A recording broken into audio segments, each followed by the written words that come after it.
Lulu hyper മാർക്കറ്റിന്റെ പേര് വ്യാജമായി ഉപയോഗിച്ച് വ്യക്തികളെ കബളിപ്പിക്കുന്ന ഓൺലൈൻ തട്ടിപ്പിനെതിരെ മുന്നറിയിപ്പുമായി Lulu group. Hyper market promotion എന്ന വ്യാജേന ക്രിസ്മസ് പുതുവത്സര സമ്മാനങ്ങൾ വാഗ്ദാനം ചെയ്താണ് വ്യാജ പ്രചാരണം നടക്കുന്നത്. വ്യാജ വെബ്സൈറ്റുകളിലൂടെയും സമൂഹ മാധ്യമങ്ങളിലൂടെയും ഓൺലൈൻ ചാനലുകളിലൂടെയുമാണ് ഈ തട്ടിപ്പ്. ലുലു ഹൈപ്പർ മാർക്കറ്റിന്റെ പേരിൽ സമ്മാനങ്ങൾ വാഗ്ദാനം ചെയ്തുള്ള വ്യാജ ലിങ്ക് ആളുകൾക്ക് അയച്ചാണ് തട്ടിപ്പ് നടക്കുന്നത്.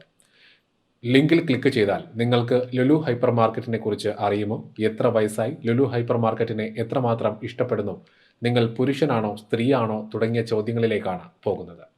ഇതിന് ഉത്തരം നൽകുന്നതിന് പിന്നാലെ വിലയേറിയ സമ്മാനങ്ങൾ ലഭിച്ചെന്ന് തെറ്റിദ്ധരിപ്പിക്കും. ഇത് 20 പേർക്കോ 5 വാട്സപ്പ് ഗ്രൂപ്പുകളിലേക്കോ ഫോർവേഡ് ചെയ്യണം തുടങ്ങിയ നിബന്ധനകൾ എത്തും. സമ്മാനം ലഭിക്കുമെന്ന് തെറ്റിദ്ധരിച്ച് ഫോർവേഡ് ചെയ്യപ്പെടുന്ന ഈ സന്ദേശങ്ങൾ നിമിഷങ്ങൾക്കുള്ളിൽ നിരവധി പേരിലേക്കാണ് എത്തപ്പെടുന്നത്. ഇത്തരം തട്ടിപ്പിൽ അകപ്പെടാതെ ജനങ്ങൾ ജാഗ്രത പുലർത്തണമെന്ന് ലുലു മാനേജ്മെന്റ് ആവശ്യപ്പെട്ടു. ഇത്തരം സന്ദേശങ്ങൾ മറ്റുള്ളവരിലേക്ക് ഷെയർ ചെയ്യരുതെന്നും ഓൺലൈൻ തട്ടിപ്പ് തിരിച്ചറിയണമെന്നും ഉപഭോക്താക്കളോട് ലുലു അഭ്യർത്ഥിച്ചു.